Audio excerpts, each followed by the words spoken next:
আমের একটা আইসক্রিম তৈরি করব। এই জন্য এখানে যে আমের একটা কাত আমি করে নিয়েছি, এখানে একটু দুধ দিয়েছি, আর এখানে কিছু বাদাম কুচি দিয়েছি, আর অল্প মিষ্টির জন্য একটু চিনি ব্যবহার করেছি। এখানে চিনি আছে, আর এখানে দেখো দুধ আছে। আচ্ছা, চিনি ব্যবহার করেছি। এখন আমি এই যে ছোট ছোট কাপগুলো আছে, কাপের মধ্যে আমি এই আমের পিউরিগুলি কিভাবে আইসক্রিমটা বানাবো তোমাদেরকে আমি দেখিয়ে দিচ্ছি। দেখো, এখানে প্রথমে আমি এই যে আমের যে পিউরি আছে, এটাকে দাঁড়াও আমি একটা বড় চামচ ব্যবহার করি, তাহলে চটপট হয়ে যাবে। এই যে আমের পিউরি আছে, এটাকে আমি নিয়ে প্রথমে এই কাপের মধ্যে দিয়ে দিব।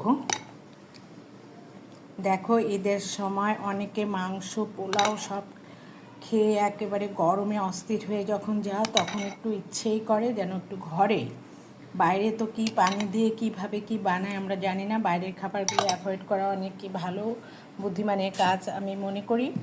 তোমাদেরকে বানিয়ে দেখাচ্ছি, তোমাদের যদি ভালো লাগে তবে তোমরা এভাবে করে খেয়ে দেখো। এখানে একটু আর একটু এটাকে মজাদার করবার জন্য তোমরা এখানে একটু অল্প দুধের গুঁড়ো ছিটিয়ে দিতে পারো, এই যে যেমন আমি এখানে দিয়েছি দেখো। আর এবার তোমরা যে কাজটা করবা সেটা হচ্ছে এরকম একটা ফয়েল পেপার নেবা। ফয়েল পেপার নিয়ে এটাকে তোমরা এভাবে জাস্ট এভাবে মুড়িয়ে দেবা। দেখতে পাচ্ছ সবাই?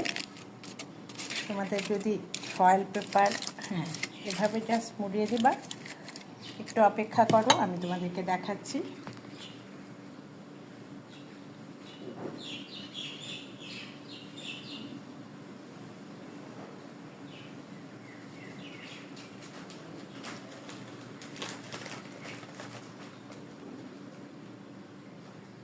আর এই ধরনের যদি আইসক্রিমের যদি একটু তোমাদের ঘরে থাকে, আর না থাকলে সমস্যা নেই, কাঠি থাকে এরকম, তাহলে এটা দিয়ে একটা এরকম তোমরা ফোঁটা করে এভাবে দিতে পারো। ঠিক এভাবে দিয়ে দেখো, আমি তোমাদেরকে একটা করে দেখালাম। ঠিক এভাবে দিয়ে তোমরা এটাকে এখন কি করবে, একটা রেডি হয়ে গেল। এভাবে এক একটা করে রেডি করে তোমরা এটাকে ফ্রিজে প্রিজার্ভ করে রাখবে।